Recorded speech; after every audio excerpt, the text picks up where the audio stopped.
I just stayed with one thing for 21 years. A lot of people try to distract me into do other things with my money, how to do other things with my career, focus my attention in other areas. But I found one thing, 21 years in one thing. And this is the industry I've made my millions in. And oftentimes I've seen, banks, when the hard times hit, crumbled. When I've seen real estate, everything's great during great times, but down times, I've seen things like 401k plans and IRAs, great when it's great times, but tough times.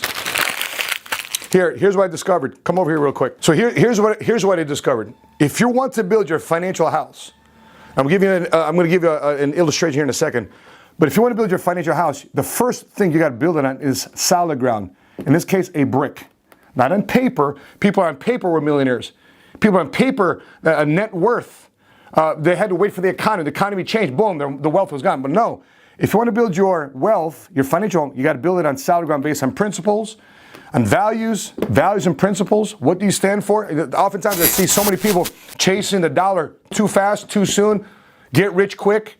Next thing you know, they're burned out. They're on drugs, they're on alcohol, they're on addictions because they had to deal with the stresses of the job. But if you want to build your financial house, boom, values and principles. What do you stand for? And oftentimes I say, you know what? Sometimes a lot of good things happen with time. Not in 6 months, not in 12 months, not in 2 years, not in 5 years.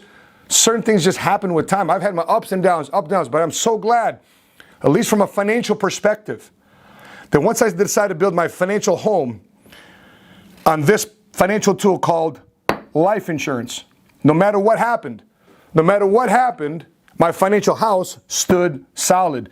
And people are wondering, how much do I believe in it? Well, this is the reason why I have a ton of life insurance. I showed it in the last video. Well, Matt, is it one type of insurance? I got various types of insurance. It's just not one policy. I started with a $150 policy when I was 24, 25 years old. I started graduating, bought different styles I will discuss here in a second. But listen, let's take a quick an idea here. I want to share with you something. Share a quick drawing. Oftentimes, people want to build a financial house, right? The first thing they do is put money inside 401ks. Okay, why? Because it's at the job. 401ks, IRAs. Now they want to buy a home, right? Now they want to buy a home, an actual house, piece of real estate. Why? Because the way to create wealth in our country is through real estate ownership. That's what a lot of people try to tell you to do. Get your credit right? Get your finances right. Get your money inside your 401k. Max out your 401k. Put all your money inside 401k. Buy yourself a house. Next thing you know, 30, 40 years, you'll be rich. Listen, it doesn't take too long ago to realize that in 08, 09, just 10, 11 years ago, this house here crumbled. And then the sad part about this, and then that's when people want to buy life insurance. And if this is your house and the winds of life come blowing by and put stresses on this house, what happens to this house? This house crumbles. So here's how you should build your financial house. It should start with insurance. That's the solid ground. When the shit hits the fan, you got life insurance to build from. And by the way, life insurance isn't just for dying. I'll give you an example here in a second. And then you start building your 401k plan, your IRAs. Right? You start building your savings, your investments, and then buy your real estate. And oftentimes people get it all twisted all around. And then other things. You want to add? You want to get fancy with it? Throw Bitcoin, throw Forex, throw stocks, bonds, and mutual funds outside of your 401k and IRA, gold, silver. But the first thing you build it on is insurance. So, by the way, I got all the pundits right now, I know, watching this video. Oh, no, I wouldn't do it that way. Listen, I've got the experience here of 21 years. 21 years of seeing what has worked and what hasn't worked. You guys got theory.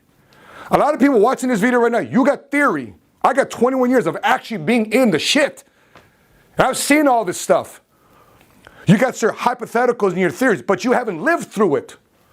See, there's a difference between being smart and being wise. Listen, smart is tested through experiences. Smart is tested through time. A lot of people are smart, but they haven't tested it through time. You're smart, your theory, but you haven't proven that theory through the worst of times. I'm here to tell you, man, I'm one of those rare guys that have stood the test. Listen, I can't tell you, if I go in my business cards, I can't tell you how many real estate agents, lawyers, real estate lawyers, can tell you how many tax people, mortgage people, Stocks, bonds, and mutual funds, people, especially downtown here in Chicago. You know, this is known as Second City. Those are the Chicago Board of Trade and the Chicago Mercantile Exchanges. I can't tell you what I've witnessed here in the last, not 20 years, just the last 50 years. It was the first 5 years of my career. Everything was great. Everything was going great. It was the bull market of the late 90s, early 2000s. And then the dot-com bubble hit. And it took 3-4 years later for everybody to start getting laid off. Well, the market's corrected. Banks started laying people off. Real estate change shifted. All these different things. By the way, I'm not saying not to get real estate. I'm not saying not to get stocks, bonds, and mutual funds. I'm not saying don't put your money inside 401k plan. All I'm saying is this. Build your house on the first financial brick, which should be insurance, risk management. Plan for the worst, but expect the best.